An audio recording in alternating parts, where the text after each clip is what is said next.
The morning rain drummed against the windows of Buckingham Palace as Sergeant James Harrison adjusted his red tunic for what he thought would be another ordinary day of ceremonial duty.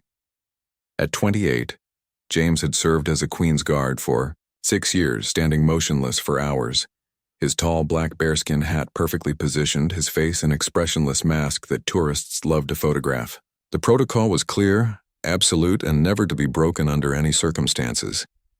James took pride in his unwavering dedication to duty. He had earned his position through rigorous training and demonstrated an exceptional ability to remain statue still, regardless of weather, distractions, or provocations. Fellow guards respected him for his discipline, and tourists often gathered around his post, trying unsuccessfully to make him smile, laugh, or even blink. He was a master of the ancient tradition that demanded complete stillness and silence. That Tuesday morning started like countless others. James took his position outside the palace gates at precisely 6 a.m., replacing the night guard with a crisp salute. The early morning crowd was thin, mostly consisting of dedicated royal watchers and a few early rising tourists, hoping to capture photos without the usual masses of people. The autumn air was crisp, and James felt alert and ready for his 4-hour shift. Around 8:30 a.m., as the morning foot traffic began to increase, James noticed an elderly man approaching the palace gates. The man moved slowly, deliberately, using a walking stick to support his left side. His right leg appeared to drag slightly behind him as he walked. James observed him peripherally, as he had been trained to do, maintaining his forward gaze while staying aware of all movement in his vicinity. The elderly gentleman wore a worn, but clean navy blue jacket with several military medals pinned to the left breast. His gray hair was neatly combed, and despite his obvious physical challenges, he carried himself with a dignity that James immediately recognized. This was a veteran, someone who had served his country with honor. The medals caught the morning sunlight, and James could make out what appeared to be service ribbons from multiple campaigns. The veteran approached slowly, stopping about 10 feet from James's position. He stood there quietly for several minutes, not attempting to interact or take photos like most visitors did. Instead, he simply observed James with what appeared to be deep respect and understanding. There was something in the old man's eyes that spoke of shared military experience, of understanding the weight of duty and service. As minutes passed, James began to notice that the veteran was struggling more than he had initially appeared. The man's breathing seemed labored, and he shifted his weight repeatedly, clearly in discomfort.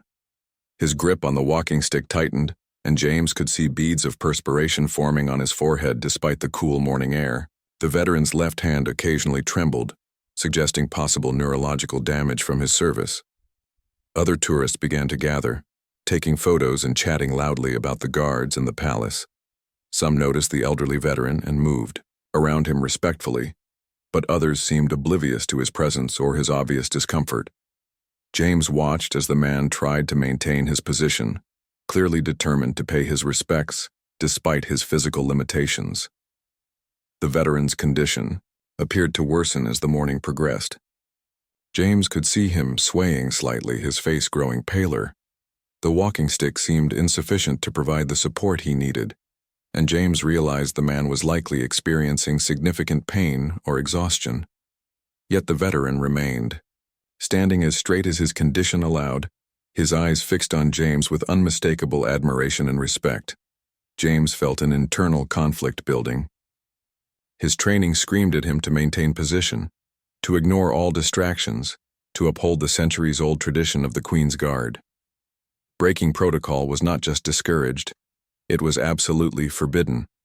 Guards had been disciplined, even dismissed for far lesser violations. Moving from position, speaking or acknowledging civilians in any way was strictly against regulations that had been maintained for generations. But something deeper was stirring in James's consciousness. This wasn't just any civilian trying to get a reaction for social media or entertainment. This was a brother in arms, a fellow serviceman who had clearly given much for his country.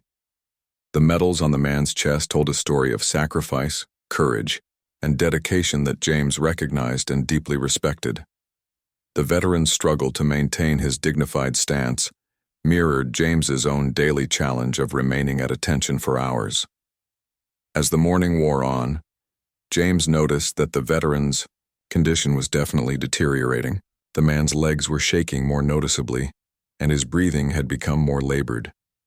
Several times it appeared he might collapse, but each time he managed to steady himself with his walking stick and force himself to remain upright. The determination in his eyes never wavered, even as his body clearly struggled to comply with his will. The crowd around them grew larger, but James's attention remained focused on the veteran. He could see that the old man was fighting a battle between his desire to show respect and his body's limitations. The walking stick trembled in his grip, and James realized that the veteran might seriously injure himself if he continued to stand without proper support. The situation was becoming critical. James's mind raced through his options. He could maintain his post and hope someone else would assist the veteran, but the growing crowd seemed more interested in taking photos than helping. He could try to signal another guard or palace personnel, but that would require breaking his motionless stance. Or he could abandon protocol entirely and provide direct assistance, knowing it would likely result in serious disciplinary action. The weight of tradition pressed down on James like his heavy bearskin hat. Generations of guards had maintained their posts through all manner of situations. The protocol existed for important reasons, maintaining the dignity and mystique of the monarchy while ensuring security procedures remained intact. Breaking that protocol, even for compassionate reasons, was not taken lightly by his superiors. But as James watched the veteran struggle to maintain his respectful stance, something fundamental shifted in his understanding of what true service meant. The old man's dedication and respect deserved to be met with equal measure, and James realized that sometimes the highest form of duty might require setting aside the rules in favor of human decency and honor. The decision crystallized in James's mind like ice forming on a winter pond.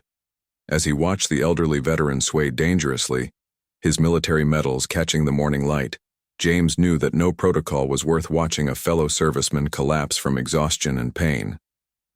In that moment, something deeper than training took over. The fundamental bond between soldiers that transcends rank, era, and regulation. Without hesitation, James stepped forward from his designated post. The movement sent ripples of surprise through the gathered crowd, many of whom had never seen a Queen's Guard break position. Cameras immediately turned toward him, capturing what they assumed would be a routine security response. But James had no intention of returning to his post anytime soon. He approached the veteran with the same measured, respectful pace he had been trained to use in all ceremonial movements. The old man looked up at him with surprise and concern, clearly understanding that James was breaking serious protocol. "Sir," James said quietly, his voice carrying the crisp authority of his military training, "would you permit me to offer you some assistance?" The veteran's eyes widened with both gratitude and worry. "Young man," he replied in a voice weathered by age and emotion, "I appreciate your kindness, but I don't want you getting into trouble on my account. I know the rules about your position." His concern for James's career, even while struggling with his own physical limitations, only reinforced James's conviction that he had made the right choice. "With respect, sir," James replied, positioning himself beside the veteran. "Some things are more important than rules." He offered his arm as support, and after a moment's hesitation, the elderly man gratefully accepted. The relief on his face was immediate and profound, as he was finally able to distribute some of his weight and ease the strain on his weakened legs.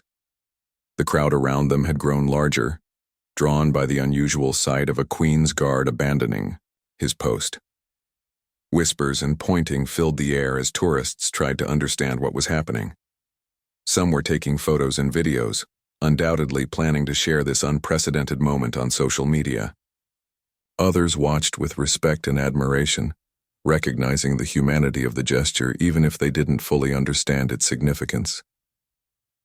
Standing together, James and the veteran presented a powerful image. Two generations of British servicemen supporting each other with mutual respect and understanding.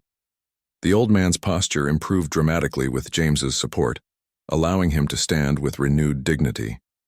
His breathing became more regular, and color returned to his cheeks as the immediate physical crisis passed. "What's your name, son?" the veteran asked quietly, his voice filled with emotion. "Sergeant James Harrison, sir," James replied. "And yours?" The old man smiled, an expression that transformed his weathered features. "Albert Thornton, formerly Staff Sergeant, 2nd Battalion Parachute Regiment, served in the Falklands, Northern Ireland, and Bosnia before this old body decided it had had enough." The introduction revealed much about Albert's service history. The Parachute Regiment was elite, known for their courage and tenacity in the most challenging military operations. His service in multiple conflict zones explained the neurological damage that now affected his mobility, likely the result of combat injuries or the cumulative stress of dangerous deployments. James felt even more certain that his decision to abandon protocol had been correct. As they stood together, Albert began to share fragments of his story. He had come to the palace specifically to pay his respects, something he had wanted to do for years but had been prevented from accomplishing due to his declining health.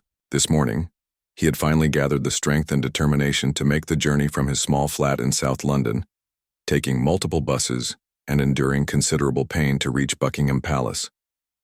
"I wanted to see the guards," Albert explained, his voice growing stronger as he spoke. "You lads represent something important, something worth preserving. I may not be able to stand at attention anymore, but I wanted to show my respect for those who still can." His words carried the weight of deep conviction and understanding of military tradition that resonated powerfully with James. James learned that Albert lived alone, his wife having passed away 3 years earlier. He had no children, and his military pension provided only basic necessities. The medals on his chest represented a lifetime of service that had cost him his health and, in many ways, his connections to civilian life. Yet there was no bitterness in his voice, only pride in his service and gratitude for the opportunity to have served his country. As minutes passed, other palace guards and security personnel began to take notice of the situation. James could see them conferring, undoubtedly discussing how to handle this unprecedented break in protocol. He knew that supervisors would soon arrive, and there would be consequences for his actions. But looking at Albert's improved condition and the dignity restored to his bearing, James felt no regret about his decision. The crowd around them had grown increasingly respectful as word spread about what was happening. Tourists who had initially gathered for entertainment found themselves witnessing something much more meaningful. Many put away their cameras, recognizing that this was a moment that deserved reverence rather than casual documentation. Some veterans in the crowd identified Albert's medals and began sharing his story with others, creating an atmosphere of growing respect and admiration. Albert noticed the attention they were attracting and expressed concern again about the trouble James might face. "I don't want your career ruined because of me," he said earnestly. "I can manage from here." But James could see that Albert's condition, while improved, was still precarious. Removing support now would likely result in the same dangerous situation that had prompted his intervention. "Sir," James replied firmly, "my career will be fine. But even if it weren't, this is more important." His words reflected a mature understanding of service that went beyond following orders to embracing the deeper principles that military service was meant to represent. In supporting Albert, James was honoring not just an individual veteran, but the entire tradition of military service and sacrifice. The morning sun climbed higher, casting longer shadows across the palace courtyard. James remained steadfast in his support of Albert, helping him maintain his dignified stance while they both waited to see what consequences would unfold. Neither man knew that their interaction was about to take a turn that would surprise everyone present and challenge assumptions about protocol, duty, and the true meaning of service to crown and country. Captain William Reeves approached the scene with the measured stride of a career military officer, his face stern and unreadable. As the commanding officer responsible for the Queen's Guard that morning, he had been immediately notified of James's unprecedented break from protocol. The crowd parted respectfully as he made his way toward the two men, his uniform immaculate and his bearing radiating authority. James straightened as much as possible while still supporting Albert, preparing himself for the inevitable reprimand. He had no illusions about the seriousness of his actions or the potential consequences. Breaking protocol as a Queen's Guard was not merely a disciplinary matter. It represented a challenge to centuries of tradition and could result in immediate dismissal from his prestigious position. Captain Reeves stopped a few feet away, his eyes taking in the full scene. James supporting the elderly veteran, Albert's obvious physical distress and the respectful crowd that had gathered around them. For a long moment he said nothing, studying both men with the analytical gaze of someone accustomed to making difficult decisions under pressure. The tension in the air was palpable as everyone waited to see how this unprecedented situation would be resolved. "Sergeant Harrison," Captain Reeves said finally, his voice carrying the crisp authority expected of his rank. "You are aware that you have abandoned your post in direct violation of standing orders?" James met his commanding officer's gaze steadily, showing no sign of backing down from his decision, despite the obvious consequences he faced. "Yes, sir," James replied clearly. "I am fully aware of the violation and accept complete responsibility for my actions." His voice remained steady, betraying none of the internal tension he undoubtedly felt. Albert attempted to speak, clearly wanting to explain the situation and defend James, but the young guard gently squeezed his arm, silently communicating that this was his responsibility to handle. Captain Reeves's expression remained unreadable as he continued his assessment. His years of military experience had taught him that leadership often required looking beyond the surface of situations to understand the deeper currents at play. While James had clearly violated protocol, the circumstances were highly unusual and deserving of careful consideration rather than immediate punishment. "And you, sir?"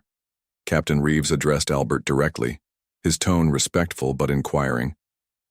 "Might I ask about your service record?" Albert straightened as much as his condition allowed, his military bearing still evident despite his physical limitations. "Staff Sergeant Albert Thornton, 2nd Battalion Parachute Regiment, sir. Served from 1978 to 2001, including tours in the Falklands, Northern Ireland, and Bosnia." The captain's expression shifted almost imperceptibly upon hearing Albert's service record. The parachute regiment commanded respect throughout the British military, and Albert's service dates indicated he had been involved in some of the most challenging military operations of the late 20th century. Captain Reeves himself was familiar with the reputation of the 2nd Battalion and the sacrifices made by its members during those difficult years. "The Falklands," Captain Reeves repeated thoughtfully, his tone carrying new weight. "That was a hard campaign," Albert nodded, his eyes reflecting memories of events that had shaped not only his military career but the remainder of his life. "Yes, sir. We did what was asked of us." His simple response carried the understated dignity typical of soldiers who had faced genuine combat and understood its true cost. Captain Reeves found himself in an unprecedented situation. Military protocol demanded that he discipline James immediately and restore proper order to the proceedings. However, his personal experience and understanding of military honor suggested that James's actions, while technically wrong, were motivated by principles that went to the very heart of what military service was supposed to represent. The crowd around them had grown larger and more attentive, sensing that something significant was unfolding.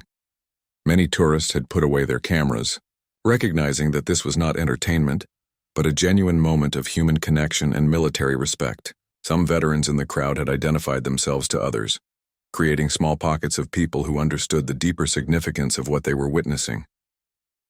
"Sergeant Harrison," Captain Reeves said after a long pause, "explain to me why you believed it was appropriate to abandon your post." His tone was not accusatory but genuinely inquiring, suggesting that he was willing to listen to James's reasoning before making his final decision about appropriate consequences. James chose his words carefully, knowing that his response would determine not only his own fate, but potentially set a precedent for how such situations might be handled in the future. "Sir, I observed a fellow serviceman in distress who required immediate assistance. While I understand the importance of protocol, I believe that the fundamental principles of military service, looking after one another and honoring those who have served, took precedence in this situation. His answer demonstrated a mature understanding of military values that went beyond mere rule following to embrace the deeper ethical foundations of service. Captain Reeves recognized this distinction and appreciated James's ability to articulate his reasoning clearly and thoughtfully. It was the response of someone who had truly understood the purpose behind military discipline, rather than simply following orders blindly. Albert, despite his weakened condition, spoke up with surprising strength. "Sir, if I may," he addressed. "Captain Reeves, this young man's actions represent the finest traditions of British military service. He saw someone in need and responded without regard for personal consequences. That kind of character is exactly what we want in those who guard our institutions." The endorsement from a veteran of Albert's caliber carried significant weight. Captain Reeves was well aware that the respect of combat veterans was not easily earned, and that Albert's words represented more than just gratitude for personal assistance. They reflected a professional assessment of James's character and judgment under pressure. The morning sun continued to climb higher, and the crowd around them remained respectfully quiet, sensing that they were witnessing something historically significant. Camera phones remained largely unused as the gravity of the situation became clear to most observers. This was not a moment for casual documentation, but rather for respectful observation of a uniquely human military interaction. Captain Reeves realized that his decision would be closely watched and potentially widely reported. How he handled this situation would reflect not only on his own leadership, but on the entire institution of the Queen's Guard and its ability to balance tradition with humanity. The choice he made would send a message about what the British military truly valued in its service members. Captain Reeves took a deep breath, his decision crystallizing as he weighed the competing demands of protocol against the deeper principles of military service. The moment stretched taut, as everyone present waited to see whether tradition or compassion would prevail in this unprecedented situation. The captain's next words would either vindicate James's actions or condemn them as an unacceptable breach of duty. "Sergeant Harrison," Captain Reeves said, his voice carrying a tone that surprised everyone present, "while your actions constitute a clear violation of standing protocol, they also demonstrate exactly the kind of judgment and character we expect from our finest soldiers." The crowd stirred with surprise, having anticipated a harsh reprimand rather than what appeared to be approaching praise. "Staff Sergeant Thornton," the captain continued, addressing Albert directly, "your service record speaks for itself, and your presence here today honors both the institution you served and the young man who recognized your sacrifice." Albert's eyes widened with surprise and emotion, clearly not having expected such recognition from a senior officer he had never met. Captain Reeves then did something that shocked everyone present, including James. He stepped forward and positioned himself on Albert's other side, offering his own arm for additional support. "If we're going to abandon protocol," he said with the hint of a smile, "we might as well do it properly." The gesture sent ripples of amazement through the crowd and completely transformed the nature of the situation. The image of two uniformed soldiers supporting a disabled veteran created a powerful visual that spoke to the deepest values of military service. James looked at his commanding officer with gratitude and respect, realizing that Captain Reeves had not only chosen to support his decision, but had elevated it to something much more significant than a simple act of individual compassion. "Sir," James said quietly, "thank you for understanding." Captain Reeves nodded, his expression serious but warm. "Sometimes, Sergeant, true discipline means knowing when rules serve their purpose and when human decency must take precedence. Today, you demonstrated both courage and wisdom in making that distinction." Albert, now supported by both men, seemed to gain strength from their presence. His breathing became more regular, and his posture straightened noticeably. "I never expected," he said, his voice thick with emotion, "that my simple desire to pay respects would result in such kindness. You both honor your uniforms and your service." Word of the captain's decision spread quickly through the crowd, and the atmosphere shifted from tension to admiration. Tourists who had initially come seeking entertainment found themselves witnesses to something much more profound. A demonstration of military values that transcended rank, regulation, and ceremony to embrace the fundamental humanity that military service was meant to protect. Other guards and palace personnel had gathered at a respectful distance, watching their captain's unprecedented decision with a mixture of surprise and approval. Many had served long enough to understand that true leadership sometimes required making difficult choices that challenged conventional wisdom while upholding deeper principles. As they stood together, the three men began to attract attention from an unexpected source. Several other veterans in the crowd had recognized what was happening and began to approach, some in wheelchairs, others using walking aids, all drawn by the recognition and respect being shown to Albert. What had started as an individual act of compassion was becoming something much larger. Captain Reeves recognized the developing situation and made another decision that would have far-reaching consequences.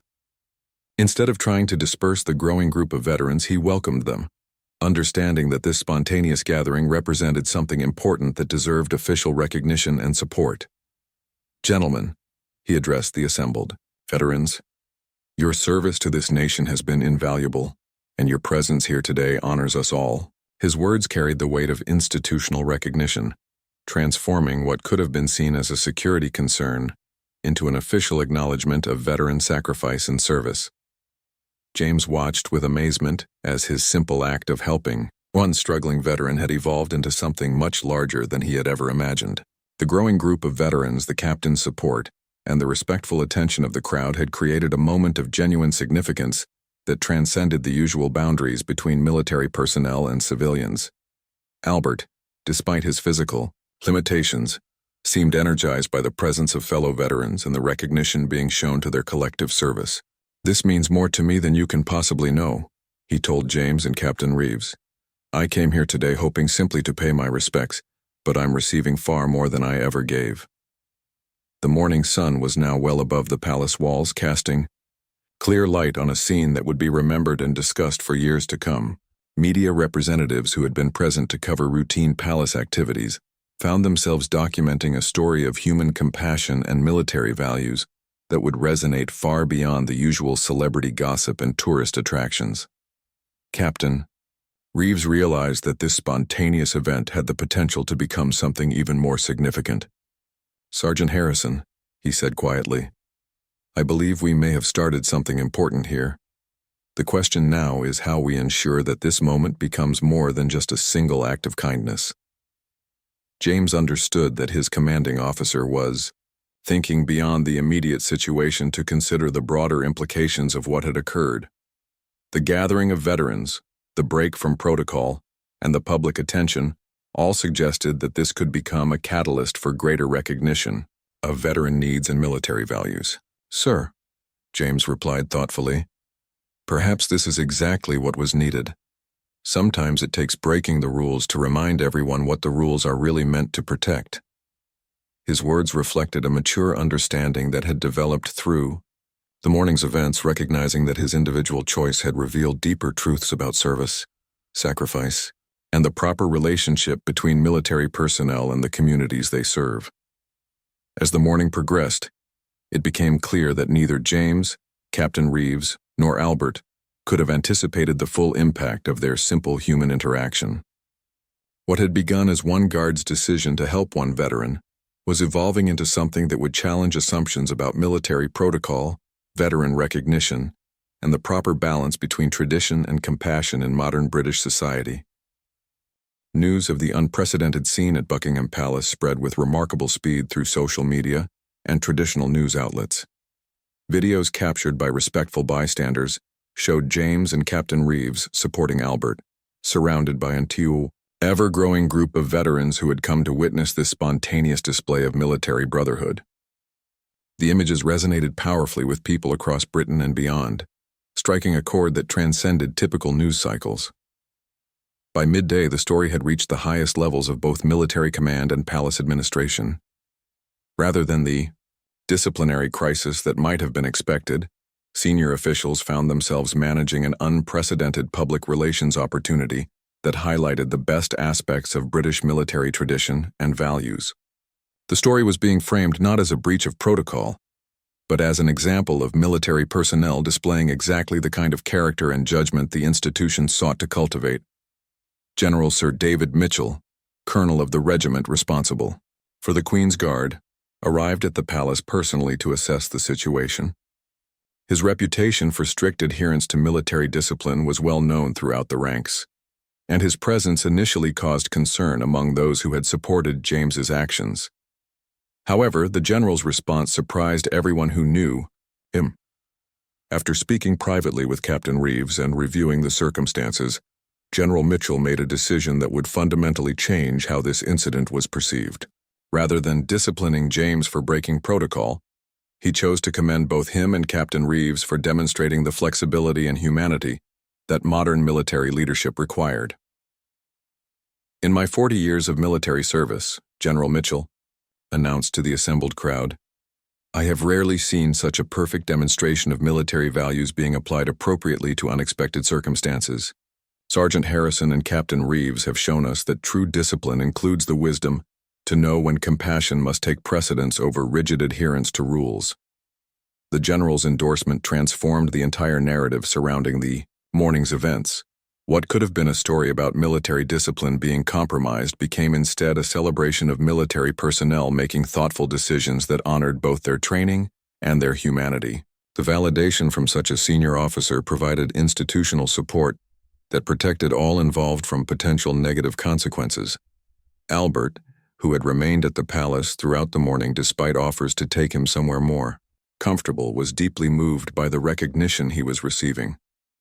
"I served for 23 years, he told General Mitchell, "and I never received the kind of respect and acknowledgement I've experienced today. These young men have restored my faith in the values I thought I was fighting for." The general's response revealed the depth of institutional change that James's simple act had triggered. "Staff Sergeant Thornton," he said formally, "your service has always been valued, but perhaps not always properly acknowledged.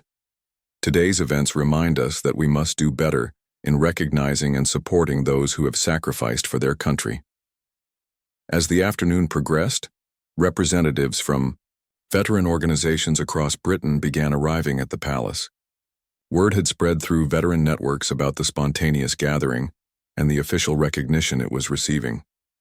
What had started as Albert's individual pilgrimage had become a catalyst for broader discussions about veteran care and the relationship between active military personnel and those who had completed their service. James found himself at the center of media attention he had never sought or expected.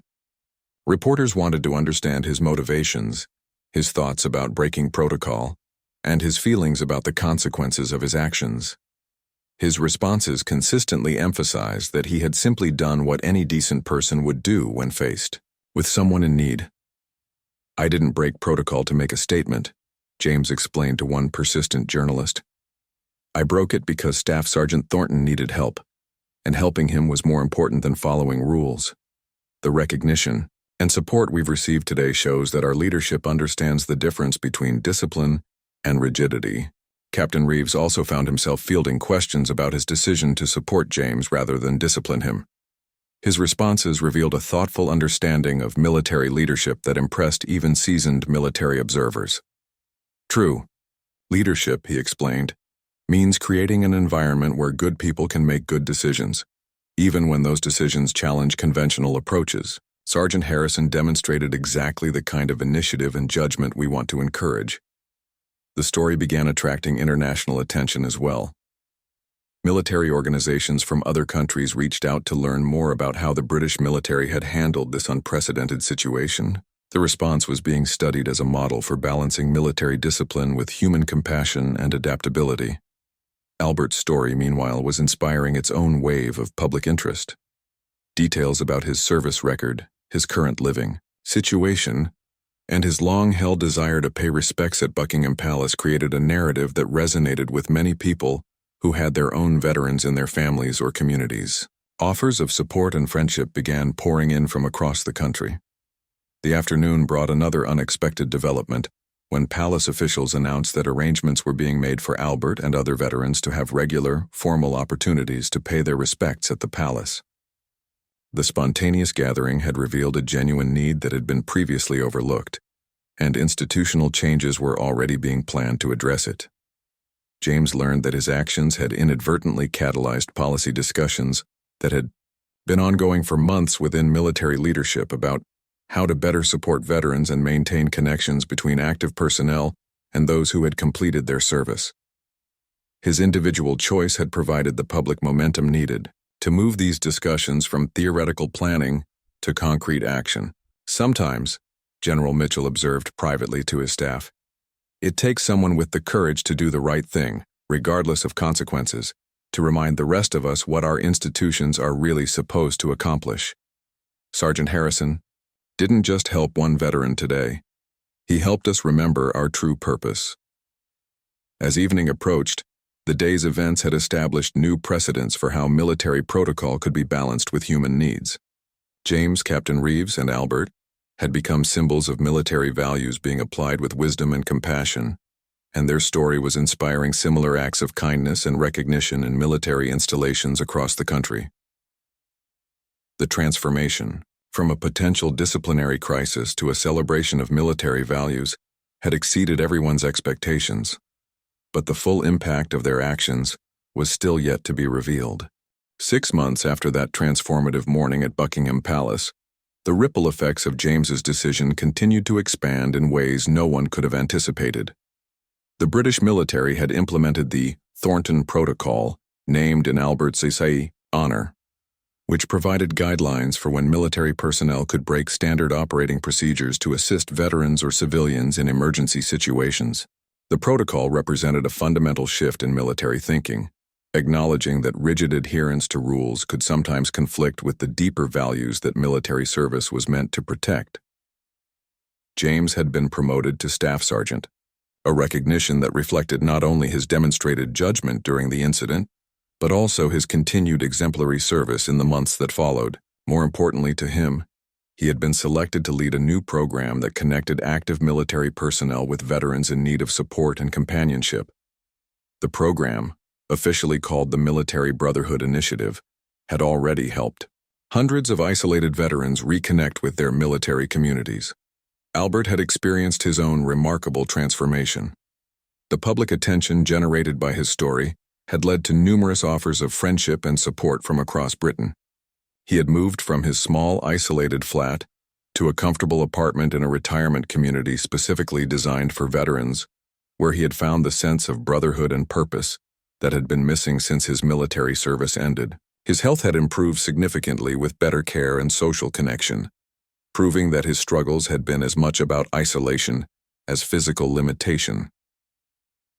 Captain Reeves, now promoted to major, had become a leading advocate for military personnel development programs that emphasize critical thinking and ethical decision-making, alongside traditional discipline and protocol.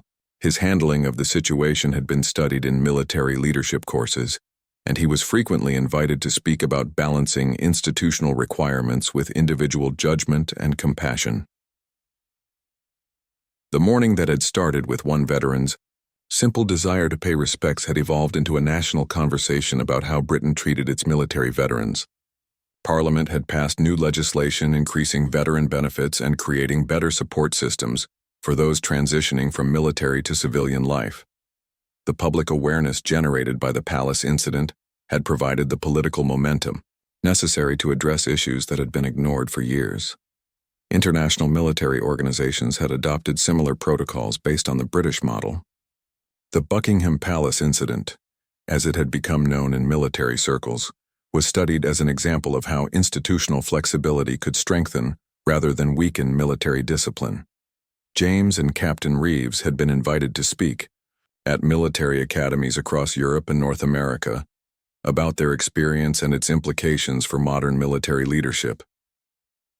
The relationship between James and Albert had deepened into a genuine friendship that benefited both men.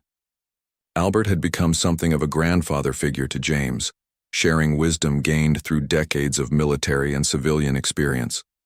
James, in turn, had helped Albert reconnect with his sense of purpose and dignity. Their weekly meetings had become a cherished tradition for both men, and their friendship was often cited as an example of how intergenerational military connections could enrich the lives of all involved. The Queen herself had taken notice of the incident and its aftermath.